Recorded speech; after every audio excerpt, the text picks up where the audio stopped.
အားလုံးပဲမင်္ဂလာပါဗျာကျွန်တော်တို့ network planning လုပ်တဲ့အခါအသုံးဝင်မဲ့ tools တစ်ခုနဲ့မိတ်ဆက်ပေးချင်ပါတယ်ပုံမှန်ဆိုရင်တော့ကျွန်တော်တို့ diagram ဆွဲမယ်ဆိုရင်ဒီ network diagram ဆွဲမယ်ဆိုရင် draw.io ကိုသုံးနေကြပေါ့ဒါပေမဲ့ဒီနေ့မှာတော့ TP-Link ရဲ့ design hub ဆိုတဲ့အခမဲ့ free ပေးထားတဲ့ online tools လေးအကြောင်းဝေမျှပေးချင်ပါတယ်ဒီ tools က online မှာတင်အလွယ်တကူသုံးလို့ရတယ်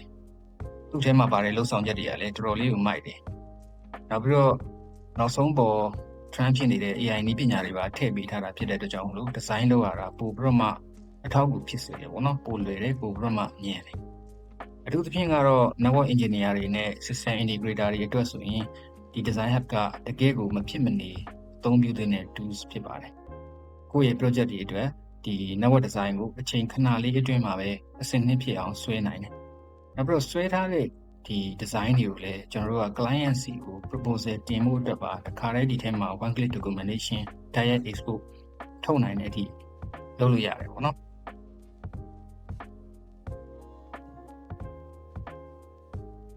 network device တွေကိုဘယ်နေရာမှာထားသင့်လဲဆိုတာကို floor plan ပေါ်မှာအတိအကျပြပေးနိုင်တယ် Wi-Fi coverage ဘယ်လောက်ရောက်လဲဆိုတာကိုအကြောင်းအနေနဲ့ခွဲခြားပြပေးတဲ့အတွက်ကြောင့်မလို့နေရာချတာပိုလွယ်တယ်တစ်ခုနဲ့တစ်ခုချိတ်ဆက်ထားပုံ connectivity topology ကိုရှင်းရှင်းလင်းလင်းမြင်နိုင်တယ်။တစ်ပိုင်းရည်အတွက်နဲ့ကုန်ကျစရိတ်ကိုတွက်ချက်ပေးနိုင်တယ်။ရလာတဲ့ဒီ design file တွေကို PDF Word file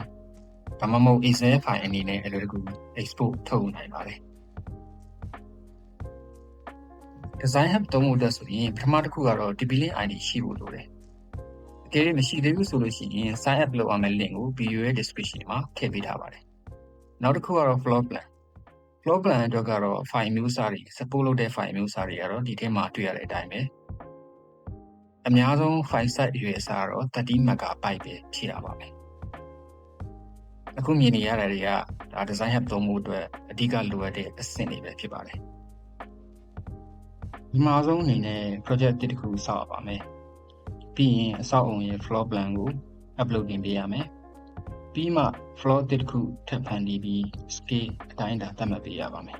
။ပြီးရင်တော့နိုင်ရနေဆွဲတာ access point တွေထည့်သွင်းတာ switch တွေနဲ့ gateway တွေထည့်တာတွေလုပ်ပြီးနောက်ဆုံးမှာသူတို့အားလုံးကိုတစ်ခုနဲ့တစ်ခုချိတ်ဆက်ပေးရမှာဖြစ်ပါတယ်။အခုကျွန်တော် Omara design hub တွေကိုလုပ်ပြင်မှာထားတာပါ။အရင်ကပြောခဲ့သလိုပဲလိုအပ်တာတွေအဆင်သင့်ဖြစ်ပြီဆိုလို့ရှိရင်ပထမဆုံးလုပ်ရမယ့်အဆင့်က project တစ်ခုစောက်တာပါဒီမှာရှိတဲ့ S ဆိုတဲ့ pattern လေးကိုနှိပ်လိုက်တာနဲ့ project name ပေးခိုင်းပါလိမ့်မယ်ကျွန်တော်ကတော့ my home လို့ပဲပေးလိုက်ပါမယ်ဒီ tools နဲ့ဘာတွေလုပ်လို့ရလဲဆိုတာကိုရိုးရိုးရှင်းရှင်းဥပမာတစ်ခုအနေနဲ့ပြသပေးခြင်းလို့ပါ project name ကို my home လို့ပေးလိုက်ပြီးတော့ scenario နေရာမှာတော့အိမ်ဖြစ်တဲ့အတွက်ကြောင့်မလို့ home ကိုပဲရွေးလိုက်ပါမယ်ပြီးရင် confirm နှိပ်လိုက်ပါဒါဆိုရင်တော့ blank project တစ်ခုရသွားပါပြီဒီ project ဆိုတာကကျွန်တော်တို့ရဲ့ floor plan တွေကိုတင်ဆက်ထားပြီးမဲ့ပိုင်တွဲ folder တစ်ခုလိုမျိုးပါပဲကဲဒါဆိုရင်နောက်တစ်ဆင့်ဖြစ်တဲ့ floor plan တင်တဲ့အဆင့်ကိုဆက်သွားရအောင်